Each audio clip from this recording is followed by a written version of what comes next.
अस्सलाम वालेकुम व्यूअर्स, मैं हूं शाकिर सोलंकी। व्यूअर्स, आज की सबसे बड़ी खबर शेयर करता चलूं कि पीटीआई पंजाब और खैबर पख्तूनख्वा में आम इंतखाबात मुलतवी करने और मौखर करने पर रजामंद हो गई है। कल तक तो पीटीआई की तरफ से ऐसी कोई सूरत हाल सामने नहीं आ रही थी, लेकिन पीटीआई ने जो हाथ पांव मारे, अदालत के पीछे भी छुपने की कोशिश की, अदालत का सहारा लेने की कोशिश की, सुप्रीम कोर्ट का या सुप्रीम कोर्ट के चंद मखसूस जजेस का, जिन्होंने फैसला भी दे दिया, तारीख भी दे दी कि जी इलेक्शन फलां तारीख को कराएं मई में। लेकिन उसके बावजूद इनको कुछ जब नहीं मिला तो अब इन्होंने कल्टी मारी है, कलाबाजी खाई है पीटीआई ने, और अब ये कहना शुरू कर दिया है कि जी हम तारीख पीछे करने के लिए तैयार हैं इंतखाबात की, लेकिन फिर शर्त रखी है कि हुकूमत हमारे साथ मुज़ाकरात करे, वजीर आजम हमारे साथ मुज़ाकरात करे। यानी अब मिन्नत तरला शुरू कर दिया है पीटीआई ने। आप ये कह सकते हैं कि पहले पीटीआई मुज़ाकरात के मेज पर कभी आने के लिए तैयार नहीं हुई, और जब जब भी मुज़ाकरात किए हैं तब तब मुज़ाकरात से भाग जाती थी और मुख्तलिफ किस्म के इल्ज़ामात लगाती थी एनआरओ के। और जब भी मुज़ाकरात हुए माजी में, नेब का मामला हो, नेब तरमीम के हवाले से बात हुई या कुछ इंतखाबी इस्लाहात के हवाले से बात हुई, तो पीटीआई ने सियासी जमातों पर इल्ज़ाम लगाया कि जी ये एनआरओ मांग रहे हैं, ये रिलीफ मांग रहे हैं, अपने मुकदमात में हमसे रिलीफ मांग रहे हैं, तो हम इनको एनआरओ नहीं देंगे जी। तो ये भाग जाते थे इल्ज़ाम लगा के। लेकिन अब हुकूमत ने मुतअद्दिद बार कोशिशें की, मौजूदा जो हुकूमत है पीडीएम की, नून लीग पीपल्स पार्टी, इन्होंने मुतअद्दिद बार पार्लियामेंट के अंदर और पार्लियामेंट से बाहर भी कोशिशें की कि पीटीआई के साथ मुज़ाकरात किए जाएं, और क्योंकि सियासी जमातों के दरमियान डायलॉग ही वाहिद हल है, मसाइल का हल है। लेकिन पीटीआई कभी भी मुज़ाकरात की मेज के पर आने के लिए तैयार नहीं हुई। लेकिन कल से पीटीआई राजी हो गई है कि जी मिन्नत तरला भी शुरू कर दिया है हुकूमत को कि वजीर आजम साहब ऐलान करें, शहबाज शरीफ साहब, कि जी हम मुज़ाकरात करने के लिए तैयार हैं, तो फिर हम मिल बैठ के मामला तय करने के लिए तैयार हैं। ये पीटीआई ने कहा है। असद कैसर साहब, जो साबिक स्पीकर कौमी असम्बली रहे हैं पीटीआई के दौर में, उन्होंने ये ऑफर की है एक टीवी चैनल पर बैठकर इंटरव्यू में। उन्होंने कहा है कि जी हम मुज़ाकरात के लिए तैयार हैं, हम इलेक्शन पोस्टपोन करने के लिए भी तैयार हैं, मौखर करने के लिए भी तैयार हैं, लेकिन शर्त यह है कि हुकूमत बात तो करे हमारे साथ, वजीर आजम बात करें हमारे साथ। बात नहीं करेंगे तो फिर कैसे होगा? अच्छा, शर्त ये रखी है और लॉजिक ये दे रहे हैं कि जी देखे, अगर इलेक्शन 90 दिन से आगे जाते हैं तो ये तो आइन की खिलाफ वर्जी होगी, ये गैर कानूनी अमल होगा। हम ये नहीं चाहते कि आइन की खिलाफ वर्जी हो, चाहे हुकूमत हो, चाहे पीडीएम की जमातें हो। हम चाहते हैं कि कोई भी आइन की खिलाफ वर्जी न करे और गैर कानूनी अमल न हो। अब असद कैसर साहब, पीटीआई के स्पीकर कौमी असेंबली, वो समझा रहे हैं इन जमातों के कि आइन की खिलाफ वर्जी न की जाए। वो असद कैसर जो खुद आइन की खिलाफ वर्जी करते रहे, जब स्पीकर थे आइन की धज्जियां उड़ाते रहे, रूल्स ऑफ बिजनेस जो हैं, कवायद व जवाबित की धज्जियां उड़ाते रहे, और गैर आइनी, गैर कानूनी, गैर पार्लिमानी तरीके से पार्लिमान को बिल्डोज करके कानून साजी भी करते रहे। तहरीक अदम एतमाद आई इमरान खान के खिलाफ, तो 14 दिन के अंदर उस पर वोटिंग करानी थी, तो वो वोटिंग कराने के लिए तैयार नहीं थे, वो भी गैर आइनी काम कर रहे थे। लेकिन अब वो लाइन पे आ गए हैं जी, क्योंकि वो फंस गए हैं, पीटीआई फंस गई है। इस वक्त पीटीआई के पास कोई रोशनदान, कहीं से वेंटिलेशन, कोई रोशनी कहीं से नजर नहीं आ रही। पीटीआई के पर हर तरफ से दरवाजे बंद हो चुके हैं। एक दरवाजा जो खुला हुआ था election supreme court of Pakistan का, या सुप्रीम कोर्ट में बैठे हुए चंद मखसूस मुअज़्ज़िज़ जजेस साहिबान का, अब वो दरवाजा भी इनके काम नहीं आ रहा। वो भी, उनकी मदद भी इनके काम अभी तक तो नहीं आई, क्योंकि कल जो पार्लियामेंट ने करारदाद मंजूर की, उसमें पार्लिमान ने वजीर आजम को और काबीना को पाबंद बनाया है। पाबंद, ये लफ्ज है पाबंद, कि ये ऐवान वजीर आजम को और काबीना को पाबंद बनाता है कि वो सुप्रीम कोर्ट के इस 3 रुकनी बेंच के फैसले पर अमल दरामद न करे। जब वजीर आजम को पाबंद बनाया पार्लिमान ने, कौमी असेंबली पार्लिमान है ना, पार्लिमान का हिस्सा है, पार्लिमान ने एक ऐवान ने पाबंद बना दिया वजीर आजम को और काबीना को कि सुप्रीम कोर्ट के फैसले पर अमल दरामद न करें। यानी सुप्रीम कोर्ट ने हिदायत तो इलेक्शन कमीशन को भी की है कि इलेक्शन कराएं, लेकिन हिदायत हुकूमत को भी की है, वफाकी हुकूमत को, वफाकी वजारतों को, कि भाई जी फंड फराहम करे वफाकी हुकूमत, सिक्योरिटी फराहम करे वफाकी हुकूमत, इंतजामात में मदद करे, मुआवनत करे इलेक्शन कमीशन की। अब एक तरफ सुप्रीम कोर्ट का फैसला है वजीर आजम के लिए, हुकूमत के लिए, काबीना के लिए, और दूसरी तरफ पार्लिमान की करारदाद है। करारदाद की कानूनी हैसियत उस तरह की तो नहीं है कि जिस तरह कोई कानून बनता है या कानून साजी हो, लेकिन करारदाद मोरली एक रिकॉर्ड का हिस्सा है। मोरली दबाव जरूर है वजीर आजम के ऊपर और काबीना के ऊपर।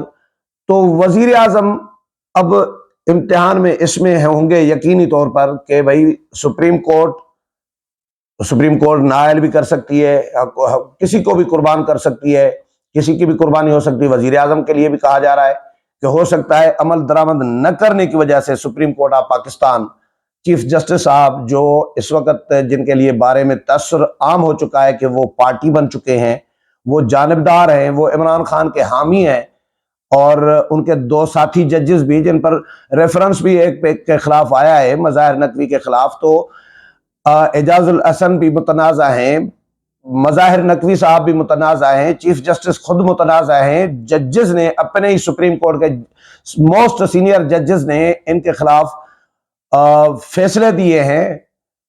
मंसूर अली शाह ने वन मैन शो करार दिया है। चीफ जस्टिस की तरफ ही इशारे थे जो नजर आ रहा है उनके फैसले से कि सुओ मोटो आप नहीं ले सकते, वन मैन शो नहीं चला सकते सुप्रीम कोर्ट में, आप मुशावरत करें। फिर कानून साजी भी बन गई है। तो ये जो चीफ जस्टिस साहब हैं, ये हो सकता है कि वजीर आजम के खिलाफ कार्रवाई करें, जिस तरह यूसुफ रजा गिलानी के खिलाफ की गई थी। इमरान खान ने तौहीन अदालत की, अदालतों को गालियां दी, उनके खिलाफ तौहीन अदालत, उनको नाअहल तो करना नहीं है, हाँ जी, और माफी भी न मांगे जज से, खातून जज को गालियां दें, धमकियां दें, तौहीन अदालत का केस चले, फिर भी माफी न मांगे। फिर वो जिस तरह पेपर करके आता है, गलत पेपर करके आया बच्चा, जवाब जो दाखिल किया था, अदालत कह रही है कि ये जवाब दुरुस्त नहीं है, दोबारा जवाब करके आए, पेपर करके आए।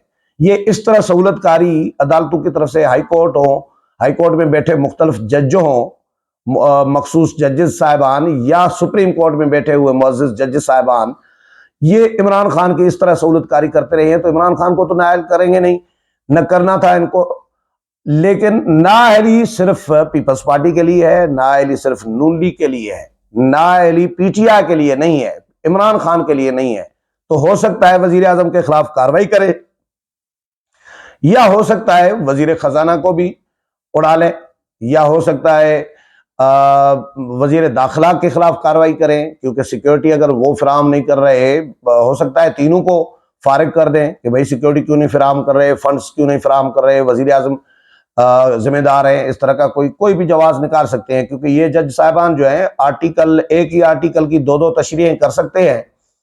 आर्टिकल 62, 63 की अपनी अपनी तशरीह, इमरान खान के लिए अलग तशरीह और पीडीएम की जमातों के लिए अलग तशरीह कर सकते हैं। तो इनसे कुछ भी बाइद नहीं है।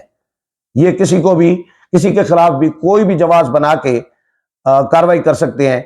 तो अगर वजीर आजम के खिलाफ कार्रवाई करेंगे, या वजीर खजाना के खिलाफ, या वजीर दाखिला के खिलाफ, या किसी के खिलाफ भी, हुकूमत के किसी बंदे के खिलाफ, वफाकी हुकूमत के, तो हुकूमत तो ये कहेगी कि भाई देखें, एक तरफ करारदाद है पार्लिमान की, दूसरी तरफ आपका दबाव है, हम क्या करें, आपने कार्रवाई करनी है तो आप पार्लियामान के खिलाफ कार्रवाई करें। जिस तरह कल मौलाना असद महमूद ने तकरीर में कहा कि अगर आपने करारदाद जब पेश हुई और पास हुई सुप्रीम कोर्ट के फैसले, 3 रुकनी बेंच के फैसले के खिलाफ, तो असद महमूद साहब ने कहा कि जी आपने अगर तौहीन अदालत करनी है तो करो, पूरी पार्लियामेंट के खिलाफ तौहीन अदालत करो, नाअहल पूरी पार्लियामेंट को। क्या पूरी पार्लियामेंट को तौहीन अदालत करेंगे?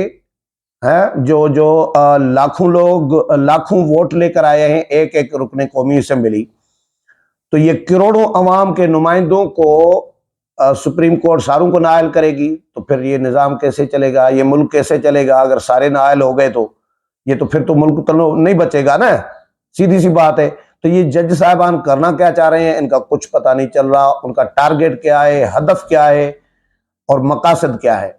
लेकिन वजीर आजम उनको कह सकते हैं, वफाकी हुकूमत कह सकती है सुप्रीम कोर्ट को, जी देखिए पार्लियामेंट ने हमें मना किया है कि सुप्रीम कोर्ट मुस्तरद किया है आपके फैसले को, पार्लियामेंट सुप्रीम है, तो हम क्या करें?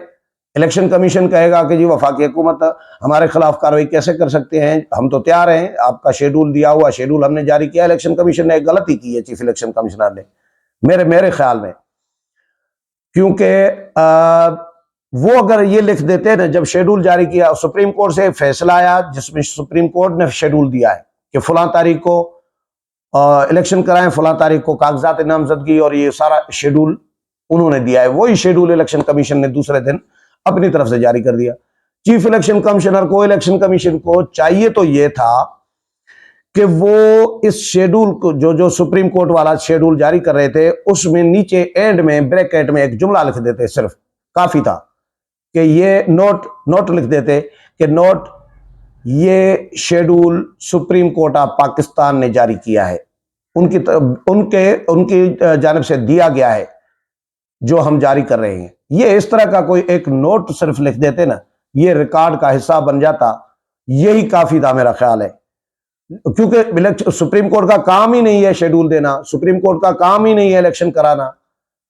तो मुफ्ती अब्दुल शकूर ने भी बड़ा अच्छा जुमला कहा था कि भाई इसी चीफ जस्टिस साहब को, उमर अता बंदियार साहब को, चीफ जस्टिस तो हैं ही, मनसब पर बैठे हैं, लेकिन इनको चीफ इलेक्शन कमिश्नर भी बना देना चाहिए साथ में, इनको वजीर आजम भी बना देना चाहिए साथ में, इनको स्पीकर कौमी असेंबली भी बना दो, इनको सदर ममलिकत भी इनको बना दो, और वजीर दाखिला भी इनको बना दो, वजीर खजाना भी इनको बना दो।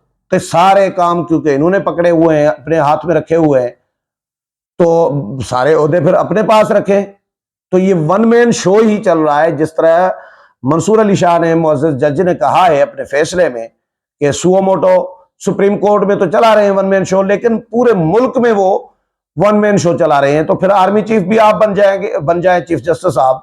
अगर आपने सारे काम करने हैं तो फिर बाकी ये इदारों के सरबराहान तो ऐसे बैठे हैं ना। तो चीफ जस्टिस का जब काम नहीं है शेड्यूल देना, तो चीफ जस्टिस के शेड्यूल पर इलेक्शन कमीशन को एक जुमला लिख देना चाहिए था कि ये schedule supreme court of Pakistan ने दिया है या जारी किया है, जो हम जारी कर रहे हैं उनकी तरफ से। तो लेकिन ये गलती चलो हो गई उनसे, लेकिन हुकूमत अब इलेक्शन कराएगी नहीं कराएगी, फिलहाल तो हुकूमत डट चुकी है। लेकिन पीटीआई ने मिन्नत तल्ले, मैं बात कर रहा था पीटीआई की, मिन्नत तल्ले शुरू किए हैं। असद कैसर साहब कह रहे हैं कि मैं पार्टी की बिहाफ पे, पीटीआई के बिहाफ पे मैं ये दावत दे रहा हूं कि हम मुज़ाकरात के लिए भी तैयार हैं, लेकिन हमारे साथ मुज़ाकरात करें तो सही, वजीर आज़म ऐलान करें। ये उन्होंने भी डिमांड की है कि वजीर आज़म ऐलान करें कि हम मुज़ाकरात के लिए तैयार हैं, तो हम बैठने के लिए भी तैयार हैं, और इलेक्शन पोस्टपोन करने के लिए भी तैयार हैं, डिले करने के लिए भी तैयार हैं कि 90 दिन से आगे जा सकते हैं, लेकिन उसके लिए मुज़ाकरात करें और कानून साजी करें कि 90 दिन के बाद थोड़ा सा आगे जाएंगे, कितना अरसा जाएंगे वो मिल बैठ के तय करें। तो अब देखते हैं हुकूमत की तरफ से, ये फवाद चौधरी साहब और बाकी लोग भी ये कहते रहे हैं मुज़ाकरात की बातें, लेकिन मुज़ाकरात की मेज़ पर अभी तक वो आए नहीं है। पहले इस्टेब्लिशमेंट के साथ, फौज के साथ, आर्मी चीफ के साथ मिन्नतें तरले करते रहे सदर आरिफ अलवी के जरिए कि मुज़ाकरात कराएं। जब वहां से मुकम्मल इनकार हो चुका है, तो उसके बाद अब हुकूमत के मिन्नत तरले शुरू किए हैं। वैसे इस्टेब्लिशमेंट के हवाले से एक जुमला मैं कह दूं कि लोग, इस्टेब्लिशमेंट अभी बज़ाहिर तो न्यूट्रल है, इसमें कोई शक नहीं है, फौज न्यूट्रल है, ISI न्यूट्रल है, लेकिन इस्टेब्लिशमेंट पूरी न्यूट्रल है, लेकिन लेकिन जो मैंने जुमला कहा है ना, लफ्ज कहा है लेकिन, आगे जुमला कह दूं, पूरा कर दूं, या काफी है क्वेश्चन मार्क? चलो बता देता हूं। लेकिन बड़ी अक्लमंदी की है एस्टेब्लिशमेंट ने। इमरान खान की सपोर्ट कर रहे थे तो मुकम्मल सरेआम खुलेआम उनकी सपोर्ट कर रहे थे, लेकिन न्यूट्रल हुए तो ऐसे न्यूट्रल हुए हैं कि ये इनको तनहा छोड़ दिया है पीडीएम की जमातों को। ये जुमला समझ लिया आप कि इनको ऐसा तनहा छोड़ दिया है कि इमरान खान को भी, या अदलिया जो मुदाखलत कर रही है, क्या अदलिया पे एस्टेब्लिशमेंट की छाप नहीं रही, असर नहीं रहा? अदलिया कैसे मुदाखलत कर सकती है? तो एस्टेब्लिशमेंट इन्वॉल्व है ये नहीं है, क्या करना चाह रही है? पर इतना भी न्यूट्रल तो एस्टेब्लिशमेंट को नहीं जाना चाहिए था। हाँ, आस्ता आस्ता जा सकती है, लेकिन ये जो कर रहे हैं, अदलिया कर रही है, ये क्या हो रहा है मुझे समझ में नहीं आ रहा। एस्टेब्लिशमेंट का हाथ नहीं है तो फिर इनको तन्हा ऐसे कैसे छोड़ दिया हुआ है इतनी सियासी जमातों को, और इमरान खान को इतनी खुली छूट कैसे दी गई है, और अदलिया को इतनी खुली छूट कैसे दी गई है कि मुकम्मल सपोर्ट करें, इमरान खान को हिमायत करें। लेकिन अगर इमरान खान को आपने इतनी सपोर्ट की थी एस्टेब्लिशमेंट ने, तो कम से कम मामलात उलझा के तो न भागते पीछे। एस्टेब्लिशमेंट की बात कर रहा हूं, उलझा के फिर तो पीछे न हटते, आप मामलात सुलझा के फिर पीछे हटते, ये ज्यादा बेहतर था। लेकिन इस वक्त मामलात उलझे हुए हैं और एक तनाजा, एक लड़ाई इदारों के दरमियान, सियासी जमातों के दरमियान इस वक्त भी उरूज पर है। तो पीटीआई का जो ऑफर है, पेशकश है, वो देखते हैं हुकूमत क्या इनको जवाब देती है। मेरे प्रोग्राम पसंद आया होगा, अगले प्रोग्राम में फिर मुलाकात होगी। तब तक इजाजत चाहता हूँ, अल्लाह हाफिज।